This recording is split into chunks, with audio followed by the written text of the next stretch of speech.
Bonjour mesdames et messieurs, vous êtes sur RTI 1, c'est un excellent choix, bienvenue dans ce 13h. En marge des travaux de la 72e Assemblée générale des Nations Unies, le président Alassane Ouattara a pris part à un déjeuner de travail offert par Donald Trump au chef d'État africain. Il a été question de coopération entre les États-Unis et le continent africain. L'élection des délégués régionaux de la MUJFC a commencé depuis 8 heures ce matin. Les fonctionnaires se sont rendus massivement dans le lieu de vote pour choisir leurs délégués. L'enjeu de ce scrutin est d'élire les 300 délégués régionaux.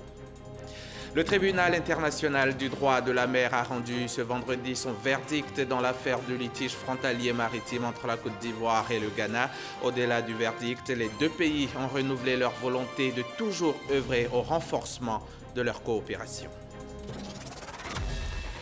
La journée internationale de l'alphabétisation est célébrée le 8 septembre de chaque année dans le monde entier. Elle donne l'occasion de souligner les réalisations et de réfléchir aux moyens de relever les défis restants afin de promouvoir l'alphabétisation en tant que partie intégrante de l'apprentissage tout au long de la vie. Ici en Côte d'Ivoire, la journée sera célébrée dans les prochains jours. Mais avant, nous recevons aujourd'hui en plateau dans le cadre du magazine du dimanche, Joséphine Quadio, présidente des centres d'alphabétisation de Cocody. Elle nous dira en quoi l'alphabétisation peut être facteur d'autonomisation. Bonjour Madame Quadio. Bonjour monsieur. Bienvenue sur notre plateau. Merci. On se retrouve dans 30 minutes. Je vous le disais en titre, en marge des travaux de la 72e Assemblée générale des Nations Unies, le président Alassane Ouattara a pris part à un déjeuner de travail offert par le président américain au chef d'État africain. Au cours de ce déjeuner, il a été question de coopération entre les États-Unis et le continent africain, notamment sur le plan économique et la lutte contre le terrorisme. Mahama Traoré, Abiba Dambélé Saoué.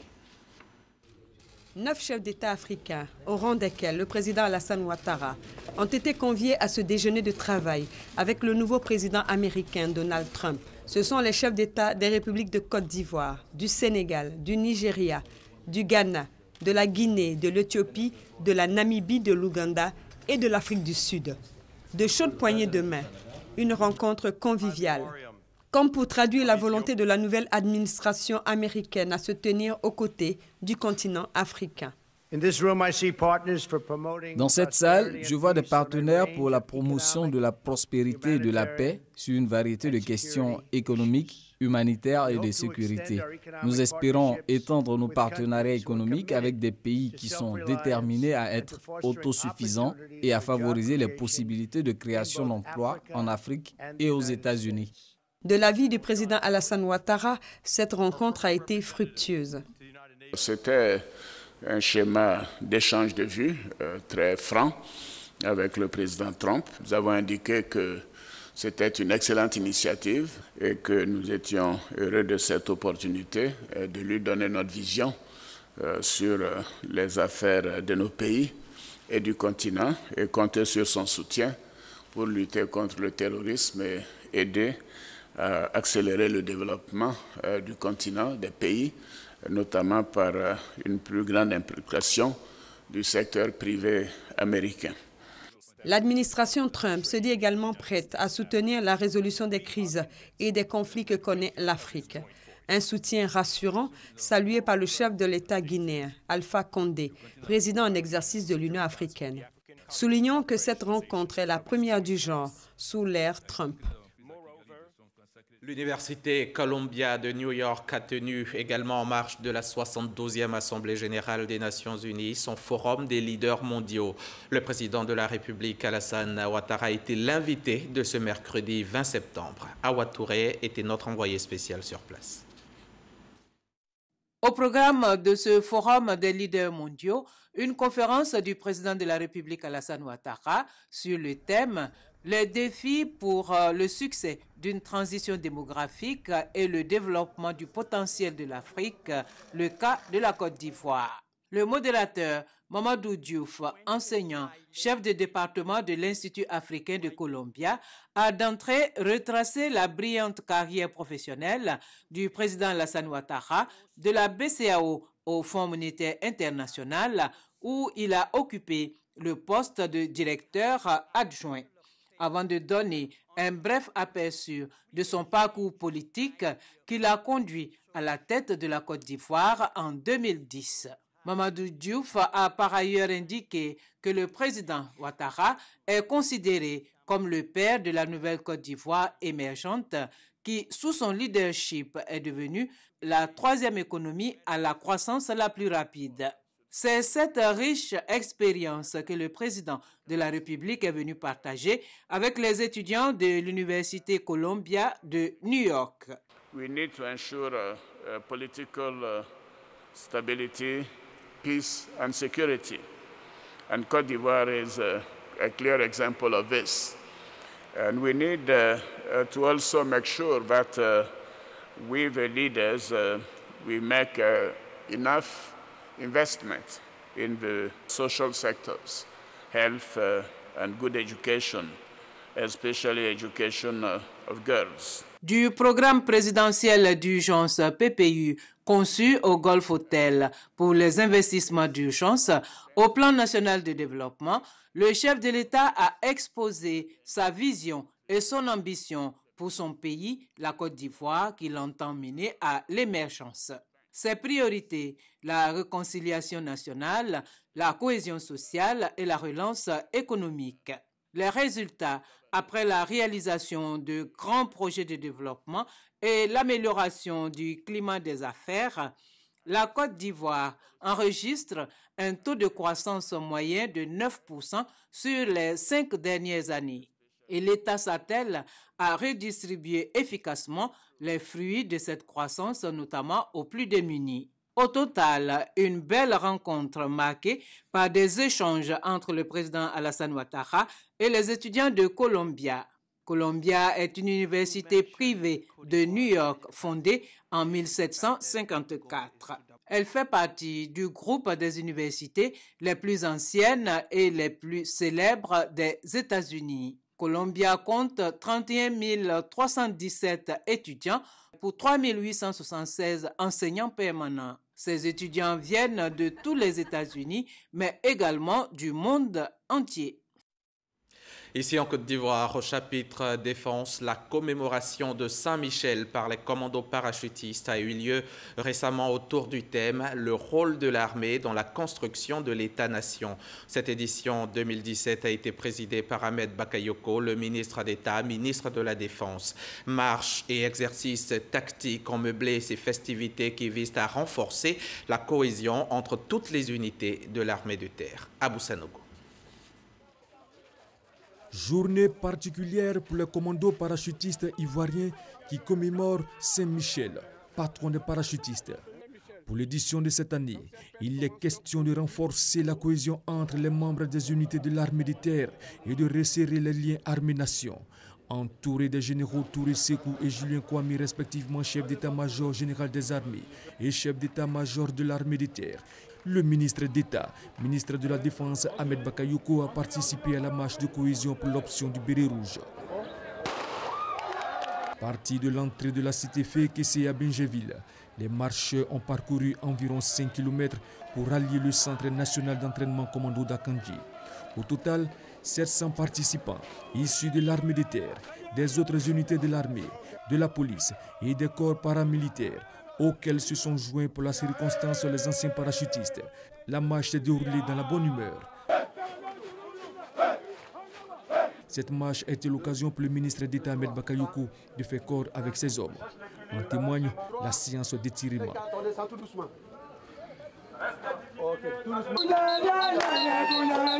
Les commandos ont démontré leur savoir-faire à travers la parfaite exécution d'un exercice de contre-terrorisme et libération d'otages suivi de la réduction d'une résistance localisée.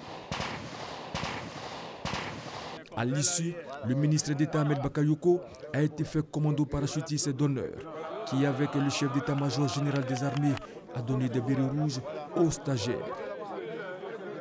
Ma première priorité va être de rénover, de réhabiliter les 24 cuisines de nos armées. Après, nous allons améliorer les couchages, les tenues. Nous allons faire en sorte que nos hommes soient fiers d'eux-mêmes et de travailler. En retour, ils nous ont promis d'être disciplinés. d'être au service de la nation, de défendre le drapeau, de défendre les institutions, que les militaires aient une bonne réputation. Mais il faut aussi que l'État et le citoyen respectent les militaires. Et la force d'un pays, la puissance d'une nation, c'est son armée. La Saint-Michel est donc l'occasion de rassembler toutes armes confondues autour des valeurs et des traditions propres à la spécificité des parachutistes. Le premier BCP a tenu non seulement à célébrer cette fête-là, mais surtout de façon particulière. Cette façon particulière commence donc par la marche qui s'est donc déroulée, qui est une épreuve non seulement physique, dynamique, d'épuisement, pour donner un sens véritable non seulement de notre appartenance au corps des parachutistes, mais de notre appartenance au béret rouge. Une visite guidée de la caserne du 1er bataillon de commandos parachutistes a permis au ministre d'État Ahmed Bakayoko de s'imprégner des conditions de travail des soldats. Les anciens parachutistes étaient de la partie qui s'achève le vendredi 29 septembre prochain. Le tribunal international du droit de la mer a rendu vendredi son verdict dans l'affaire du litige frontalier maritime entre la Côte d'Ivoire et le Ghana. Au-delà du verdict, les deux pays ont renouvelé leur volonté de toujours œuvrer au renforcement de leur coopération. Hervé Blé. L'enjeu du verdict du tribunal maritime international du droit de la mer n'aura pas eu raison de la volonté des parties ivoiriennes et ghanéennes de maintenir toujours au beau fixe leurs relations. Parfaite démonstration, la bonne ambiance qui a régné avant et après l'audience destinée à trancher de façon définitive le litige sur le tracé de leurs frontières maritimes communes. Le Ghana, après une dizaine de rendez-vous de négociations avec la Côte d'Ivoire, avait porté en septembre 2014 le litige devant la juridiction internationale. Elle est basée à Hambourg, en Allemagne.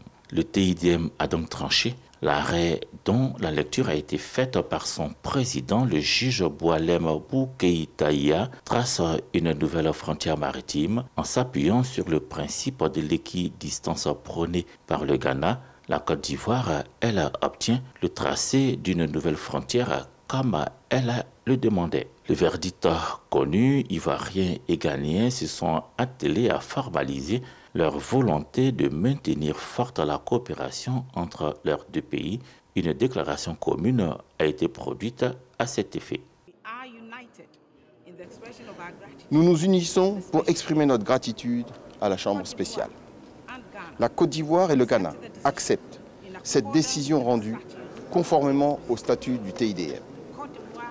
La Côte d'Ivoire et le Ghana saisissent cette occasion pour réitérer leur engagement mutuel de respecter les termes de la décision de la Chambre spéciale et de collaborer pleinement pour sa mise en œuvre.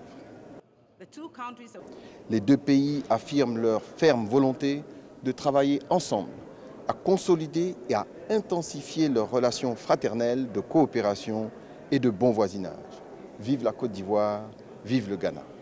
Une déclaration commune dans la droite ligne de ce que prône le président Alassane Ouattara, une coopération toujours forte et des relations au beau fixe avec le pays frère du Ghana. Et les résultats ne se font pas attendre comme ici à Hambourg, au TIDM, où l'enjeu du verdict n'a pu avoir raison des bonnes relations d'amitié et de coopération entre la Côte d'Ivoire et le Ghana. Dans la délégation ivoirienne à Hambourg, le ministre Thierry Tano, ministre de l'énergie, du pétrole et des énergies renouvelables, également plusieurs autres personnalités du monde du pétrole.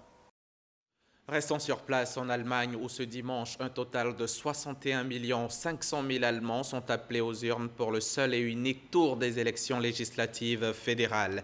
Les électeurs vont désigner les membres du 19e Bundestag, l'équivalent de l'Assemblée nationale qui, au terme de tractations devant mener à la formation d'une coalition, désignera le nouveau chancelier ou renouvellera Angela Merkel pour un 4e mandat. L'ensemble des bureaux de vote du pays ont ouvert leurs portes à 8 h ce matin.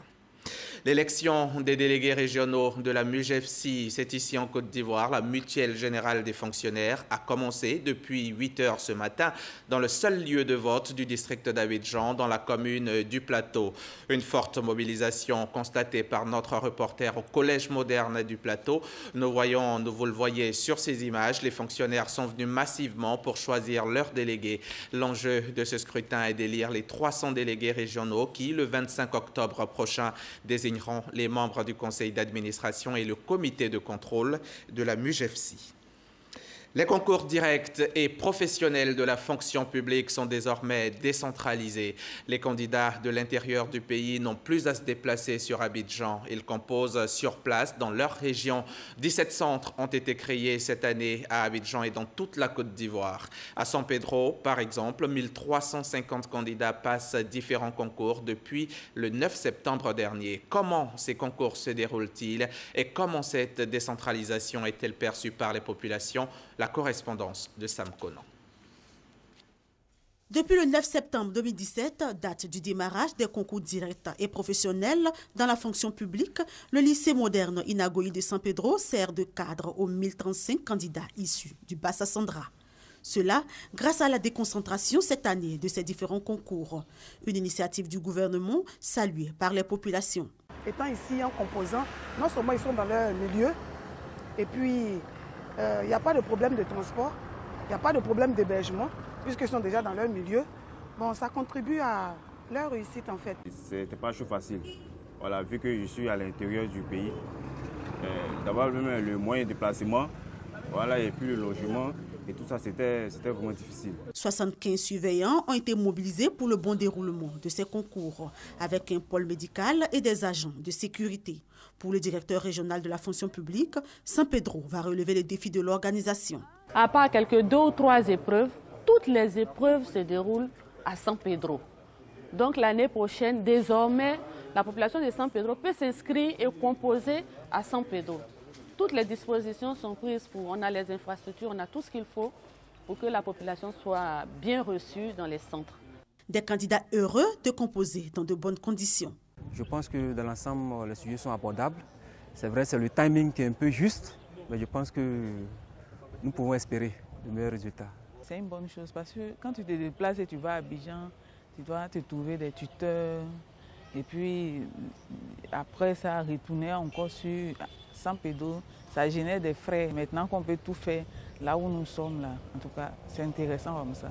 Les cours de préparation qui ont été initiés ont permis à certains candidats de participer et de faire en sorte d'avoir une idée claire de ce qu'il y a à faire et donc de permettre que le concours soit vraiment au top.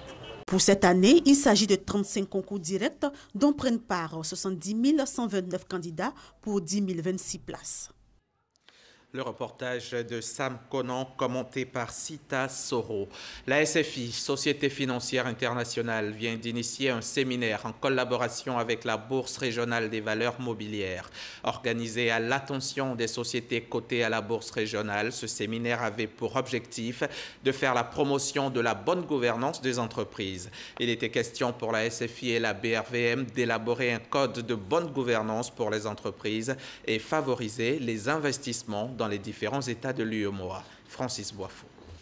La bonne gouvernance, c'est tout simplement un ensemble de principes, de pratiques pour améliorer la transparence des entreprises, améliorer les règles de gestion et de direction des entreprises, pour créer un climat de confiance avec les investisseurs, avec les employés, avec le marché en général. Emmener les entreprises à aller au-delà du concept classique de bonne gouvernance. C'est l'objectif de la Société financière internationale SFI et de la Bourse régionale des valeurs mobilières BRVM. Jusque-là, la question de la gouvernance est essentiellement vue sous l'angle de la prévention des risques de conflit entre les actionnaires et les dirigeants. Aujourd'hui, on va au-delà de ça. On inclut l'aspect responsabilité sociétale et impact sur l'environnement de façon générale dans une économie. Donc pour nous, il est important que nous puissions adopter un code de bonne gouvernance pour les sociétés cotées. D'où ces échanges avec les responsables des 43 structures cotées à la BRVM dans les locaux de la Banque mondiale à Cocody. La fin des travaux d'élaboration du nouveau code de bonne gouvernance des entreprises cotées est prévue pour fin 2018, suivra la mise en œuvre du code un mois après. Il devrait augmenter le volume des transactions de la BRVM. À partir du moment où les sociétés cotées vont adopter des recommandations qui sont des recommandations qui vont dans le sens de leur transparence et de leur meilleure gestion, ça va renforcer la confiance des investisseurs. Donc, ces investisseurs seront amenés à épargner davantage à travers le marché.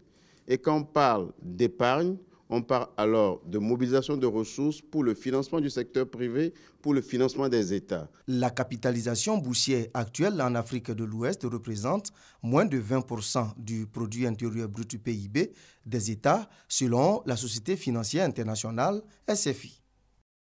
Le Conseil régional du Bélier poursuit les actions de développement. Au total, 32 ouvrages éducatifs, sanitaires, sécuritaires et culturels d'un coût global de 532 millions de francs CFA viennent d'être inaugurés.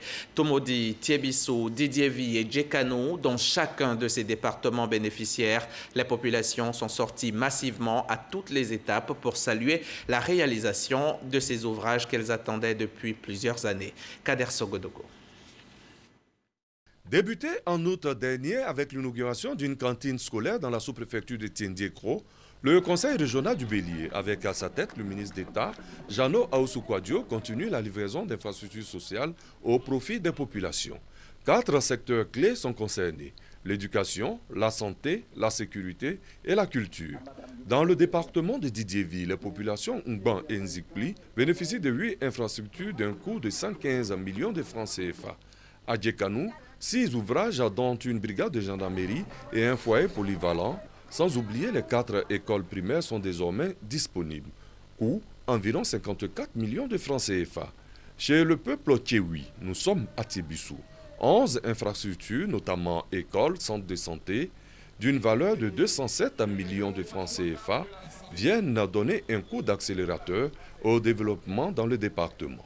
Dernière étape, Tomodi. Logement de maître, électrification rurale et bien d'autres pour 186 millions de francs CFA vont conforter le Conseil régional du Bélier dans sa volonté de faire reculer la pauvreté dans cette partie du pays. Le Conseil régional du Bélier est en train de remettre les ouvrages des infrastructures qui ont été construites aux populations. Nous avions investi plus de 44% de notre budget dans l'éducation. Et après l'éducation, il y a la santé.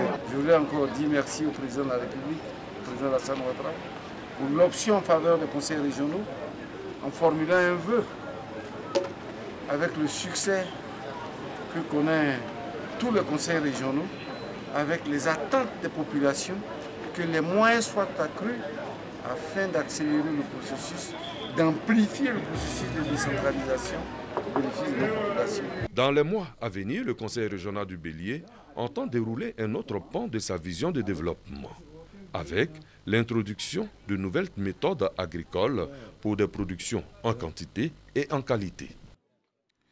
Je vous amène dans le sud de Comoé. Après la signature en mars dernier d'une convention de partenariat entre la Chambre de commerce et d'industrie de Côte d'Ivoire, la Nassur, la mairie de Grand-Bassam et les hôteliers et restaurateurs de la cité balnéaire, les partenaires ont lancé récemment à Grand-Bassam le projet de professionnalisation de la filière déchets. Projet qui vise à désormais traiter et transformer toutes les ordures ménagères de la commune. Chantal Akandan y était pour RTI 1. Le projet de professionnalisation de la filière des déchets, PPFD, vient d'être lancé à Grand-Bassam. Ce projet vise à développer l'amélioration de la précollecte et la valorisation des déchets de cette commune. Il y a beaucoup de jeunes qui sont vraiment décidés à travailler avec nous. Il s'agira pour nous de les organiser, de faire en sorte qu'ils soient regroupés en de jeunes associations. C'est pour ça que nous mettons en place ce qu'on appelle un centre d'incubation. Le centre d'incubation, c'est le centre dans lequel, ou un site dans lequel l'ensemble des acteurs que nous avons formés se regroupent après le travail. Le lancement de ce projet marque son démarrage effectif dans la commune de Grand-Bassam. 120 jeunes et femmes, acteurs de cette filière, ont été formés durant 2 jours. Avant, on mettait tous les ordures ensemble, que ce soit les peaux de bananes, les ordures de poissons, en tout cas on mélangeait tout. Cette formation est venue nous montrer comment est-ce que nous devons maintenant avoir un nouveau comportement. Cela va nous aider. Nous allons aussi sensibiliser les gens dans nos différents quartiers pour qu'ils puissent aussi s'imprégner de cela. On nous a beaucoup enseigné que les déchets peuvent également être de l'or. Les partenaires ont tous une même vision, la réussite et la pérennisation de ce projet. Nous avons, dès le départ, décidé d'accompagner les autres acteurs de ce projet, la Chambre de commerce et d'industrie, parce que nous avons tout à gagner dans ce projet. Et donc, nous avons décidé de mettre effectivement à la disposition de ce projet une superficie où va être créé le centre de traitement des déchets. Avant la commune de Grand Bassam, ce sont plusieurs autres communes du pays qui ont bénéficié de ce projet, notamment Boaké, Yamsoukro, Man et Korogo. L'ONG Okabenian veut contribuer au bien-être et à la bonne santé des personnes retraitées. Un salon leur sera bientôt dédié. Dénommé Coro Days, il se tiendra du 5 au 7 octobre prochain avec au menu des activités sportives et des séances de consultation afin de favoriser l'épanouissement social de ces personnes du 3e âge. On en sait plus avec Sita Soro. La retraite rime le plus souvent avec sédentarisation, absence de travail, manque de revenus, incapacité de se soigner et bien d'autres. Pour ainsi dire, les conditions de vie des personnes retraitées laissent parfois à désirer. Pour donc amener ces seniors à avoir une retraite active, tant financièrement que physiquement, un salon dénommé Coro Days leur est dédié. C'est un salon, c'est une plateforme pour que tous les acteurs de la société, les IPS, les instituts de protection sociale et même l'État puissent se prononcer sur la problématique du vieillissement dans notre pays. Initié par l'ONG Okabenian, il sera question au cours de ce salon d'informer entre autres les participants sur les opportunités qu'offrent les structures de recherche, de promouvoir les projets en faveur des seniors. Aussi, créer les conditions d'une retraite active. Un soulagement pour les retraités. Quand vous voyez autour de vous tout ce qui est réalisé, c'est grâce à ces aînés. On doit les prendre en considération. La Constitution l'a marqué en bonne place pour leur protection et nous souhaitons que tous, Ivoiriens que nous sommes, nous puissions les prendre en compte. En Côte d'Ivoire, les personnes âgées représentent 4,4% de la population. En 2014, leur nombre était estimé à plus de 913 000, un nombre qui atteindra les 1 200 000 en 2018.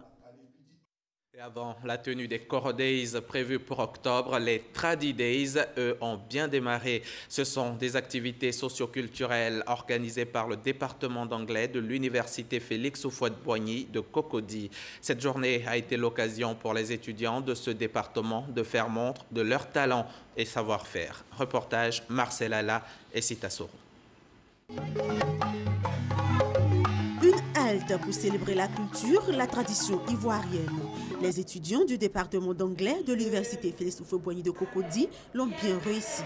Dénommée Tradi Days, cette première édition de ces journées socioculturelles a été l'occasion pour ces étudiants de montrer leur talent et savoir-faire culturel et linguistique.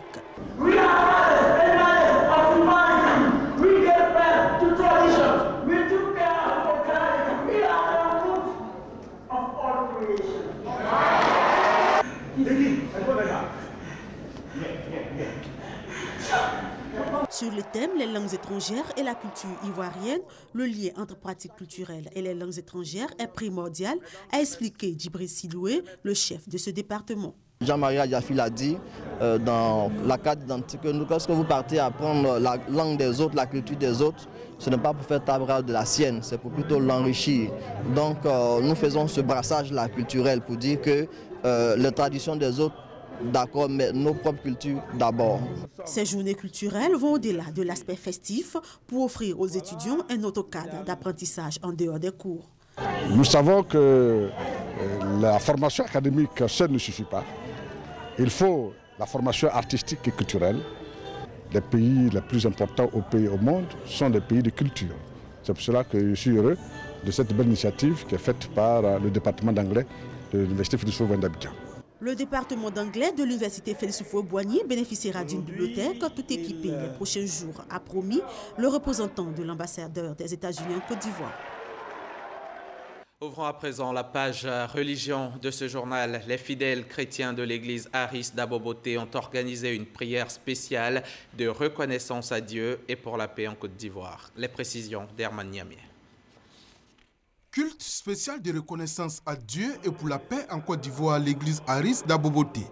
Les fidèles de cette communauté religieuse, reconnaissantes des nombreuses actions de Dieu miséricorde au sein de leur église, veulent ainsi lui témoigner leur soumission afin qu'il continue de les bénir. Si nous pratiquons la paix, d'abord en nous et autour de nous, cette paix peut se propager dans le village, dans la ville, dans le pays, dans notre pays, la Côte d'Ivoire, qui en a vraiment besoin. Ce moment de prière était couplé à la cérémonie de consécration et de baptême nominal de la chorale régionale d'Aboboté. Cette chorale baptisée Ebi Paul, du nom du prédicateur Aris Dagbekwa, doit accompagner le prédicateur des régions à travers les louanges dans sa mission d'évangélisation. Sous inspiration du Saint-Esprit, au travers de ses serviteurs, a été mis sur place pour accompagner le supérieur de région dans sa campagne d'évangélisation. Outre le temple Aris d'Aboboté, cette chorale va aussi servir les autres communautés qui vont la solliciter pendant les moments de réjouissance. Nous sommes à présent dans le magazine du dimanche. Cette année, la journée internationale de l'alphabétisation a été célébrée à travers le monde sous le thème « L'alphabétisation dans un monde numérique ». En Côte d'Ivoire, le taux d'alphabétisation est estimé à 51% de la population. Les femmes analphabètes sont les plus nombreuses. Elles représentent 60% contre 40% chez les hommes. Pour amener la femme à être plus autonome financièrement et socialement, des actions d'appui à l'alphabétisation sont menées de part et d'autre. On regarde. Selon l'UNESCO, une personne est considérée comme analphabète lorsqu'elle est incapable de lire et d'écrire tout en comprenant. Est considérée également comme analphabète toute personne qui ne sait lire que des chiffres, son nom ou une expression courante apprise par cœur. Les 2/3 des adultes analphabètes dans le monde sont des femmes. Le analphabétisme a une répercussion sur le taux de pauvreté, de la mortalité infantile ou encore sur le nombre de mariages précoces. En Côte d'Ivoire, les analphabètes représentent 51% de la population, toujours selon l'UNESCO. Et les femmes sont les plus concernées avec 60%. Pour réduire ce taux de 51 à 35% d'ici à 2020, des stratégies ont été élaborées par le gouvernement. Il s'agit entre autres de l'amélioration de l'accès et du maintien au sein de l'école formelle. Aussi, du développement de formes alternatives d'éducation pour faire face à l'analphabétisme des jeunes en âge d'aller à l'école, non scolarisés ou déscolarisés prématurément. La société civile, très active dans cette lutte contre l'analphabétisme, à travers plusieurs ONG, reste mobilisée sur le terrain pour donner à la fille et à la femme leur dignité et surtout une autonomisation. Des actions sont aussi menées pour que les femmes aient l'opportunité d'être formées. On peut donc citer le programme Lecture, Écriture et Calcul, LEC, un programme qui a pour but de sortir la femme de la pauvreté et de la faim en lui accordant une indépendance financière par l'alphabétisation. Alors, Madame Kouadio, bienvenue sur notre plateau. C'est quoi un centre d'alphabétisation? Merci, M. Diaby Hamza. Avant de répondre à votre question, je voudrais dire merci au ministère de l'Éducation nationale, à notre direction, aux IEP et à nos conseillers en alphabétisation, tous ceux qui nous soutiennent, les assistants sociaux et puis les confections religieuses. Un centre d'alphabétisation, je pourrais dire tout simplement, c'est une école. Une école, 4 murs, ou bien on peut faire un hangar, mais la seule différence, c'est qu'on enseigne de l'alphabétisation. Ce n'est pas la pédagogie, c'est l'alphabétisation. C'est une école simplement. Je pense que c'est mieux. Et la plupart des apprenants sont des adultes? Oui, la plupart sont des adultes. C'est pour cette raison que la dénomination est un centre. Sinon, c'est une école. D'accord. OK. Pourquoi dit-on que l'alphabétisation peut être facteur d'autonomisation? Ben, justement, dans votre parler tout à l'heure, vous avez dit sur le plan social. Moi, je prendrai seulement 2 volets. Sur le plan spirituel et le plan temporel, l'alphabétisation, pour quelqu'un qui a envie de lire sa Bible, n'a pas besoin de quelqu'un. Pour quelqu'un qui a envie de lire son Coran, n'a pas besoin de quelqu'un. Ou bien, tu as un petit magasin, tu veux faire tes comptes, tu ne vas pas tout le temps appeler quelqu'un. Donc, en ce moment, tu es autonome pour toi-même, pour ta famille, pour ta société, pour ton pays, et ainsi de suite. Et ainsi de suite. D'accord. Dans votre jargon, on parle plutôt d'andragogie et non de pédagogie comme dans l'école formelle. C'est quoi la nuance? Bon, la nuance, au niveau d'abord même des mots, quand tu entends l'andragogie et la pédagogie, ça ne se ressemble pas. Bien sûr. L'andragogie, c'est la pédagogie des adultes. Parce qu'il y a une autre manière d'enseigner les adultes. Ah bon? Un adulte, c'est quelqu'un qui a une intelligence comme toi. La seule chose qu'elle ne sait pas, c'est lire, écrire et calculer. Donc, c'est pour cela qu'on appelle la pédagogie des adultes. L'art d'enseigner les adultes, les mettre en confiance. Et pour ne pas trop aller dans la pédagogie, on dit l'andragogie. Ça consiste en quoi, effectivement, concrètement, l'andragogie? Je pourrais dire que dans le temps, on nous apprenait l'éducation civique, mais nous le faisons. Et les activités génératives de revenus, nous le faisons. Et l'andragogie, quand quelqu'un vient, je prends un exemple, un monsieur qui arrive, qui a un magasin, soit il est mécanicien. Parce qu'en ce moment, il faut savoir l'orienter, il faut savoir l'enseigner. Ce n'est pas l'école formelle où quand on va le matin, il y a la grammaire, dictée, conjugaison, ainsi de suite. Mais dans l'andragogie, c'est spécifique. Il est venu, après 6 mois ou 9 mois, c'est bon pour lui, c'est bon. Ou bien tu peux l'encourager, toi qui es l'animateur. Donc voilà pourquoi c'est l'andragogie. Et dans l'andragogie, c'est dire donc que le mécanicien en question, il peut décider d'arrêter parce que ses objectifs seraient atteints. Bien sûr. Il arrive après 6 mois parce qu'en achetant les produits, souvent c'est par les couleurs. Oui. Il peut arriver que telle boîte qui était jaune a changé de couleur, mais c'est le même produit. Oui. Et quand il arrive dans le magasin, il va dire non, c'est la boîte jaune. Oui. On va beau lui expliquer, il va dire non. Alors, s'il vient apprendre, il va lire dessus pour savoir que c'est le même produit, mais ça a changé de boîte. Donc, en ce moment-là, s'il pense qu'il a pu écrire son nom, il sait lire et qu'il peut calculer, il peut te dire j'arrête. Parce que je n'étais pas venu pour un diplôme, une agrégation. Mais souvent, nous, les animateurs, on aide ces personnes-là à avoir au moins le premier diplôme de l'école qui est le CP. D'accord. Voilà.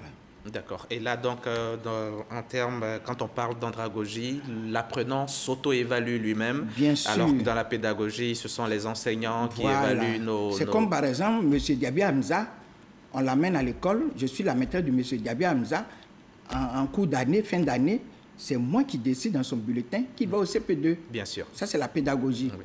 Mais quand Diaby Hamza vient me trouver chez moi, parce qu'il a un magasin d'électroménager, il voudrait comprendre, voir les factures. Oui. Quand il a atteint son but, il me dit « Ah, madame, je pense que ça va et je m'en vais. » C'est bon pour Donc, moi. dans la pédagogie, c'est l'élève, c'est le maître qui évalue l'élève. En andragogie, c'est l'apprenant qui s'évalue. Mais c'est pour cela qu'il faut employer les mots parce qu'il ne faut pas les appeler élèves. Bien sûr. C'est les apprenants. Des apprenants. Voilà. Quels sont les types de documents que vous utilisez? Quels manuels vous utilisez dans les centres d'alphabétisation? Effectivement, nous n'utilisons pas les manuels de l'école formelle. Oui. Parce que rendez-vous compte, pour un adulte qui vient, s'il doit prendre le livre de CP1, où Mariam joue à la balle, Amidou court derrière son mouton, ça ne va plus. Donc, on a notre direction, ils ont confectionné des livres pour ces adultes. Et les livres sont avec moi, du niveau 1, ça c'est le niveau 2. Présentez-les, madame, à la caméra. Le niveau 2. Le manuel d'alphabétisation, d'accord. Le niveau 2. Oui. Syllabaire, c'est la lecture. Et il y a le calculaire du niveau 2 aussi. Et il y a le niveau 1. Et il y a aussi le calculaire du niveau 1. Niveau 1, c'est-à-dire les tout premiers apprenants. Premier qui n'a jamais mis pied à l'école. D'accord.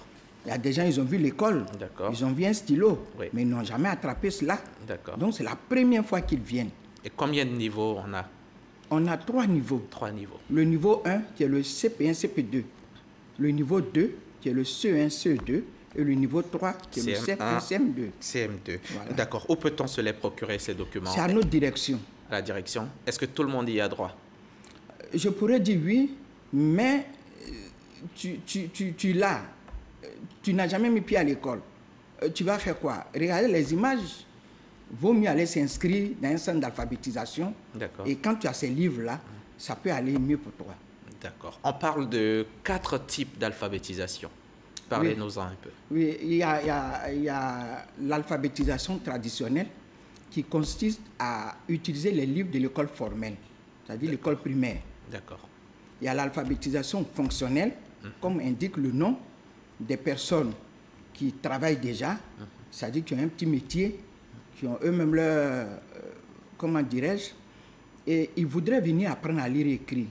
Et ces personnes-là, il ne faudrait pas leur apprendre de la même manière que les autres. Donc, eux, c'est des fonctionnaires. Et en même temps, on les aide à pouvoir faire des projets. On les aide pour qu'en productivité quantitative comme qualitative, pour qu'ils s'en sortent. Ça, c'est l'alphabétisation fonctionnelle. Nous avons aussi l'alphabétisation partielle. Parce que souvent, il y a des enfants qui n'ont pas eu la chance d'aller à l'école. Oui. Ils ont dépassé l'âge, mais pourtant, ils veulent. Mais à partir de 8 ans ou 9 ans, vous convenez avec moi que M. Diaby, aujourd'hui, les enfants de 8 ans, 9 ans, il y en a même qui passent le bac. Donc, lui, il va aller faire CP1. Ce n'est pas normal. Il vient dans un centre d'alphabétisation et quand on sait que ça va, on négocie avec le directeur d'école et on le met dans les cours formels, les cours du jour. Et là, il se sent bien. Il peut continuer son cursus scolaire. Ça, c'est l'alphabétisation passerelle. Passerelle.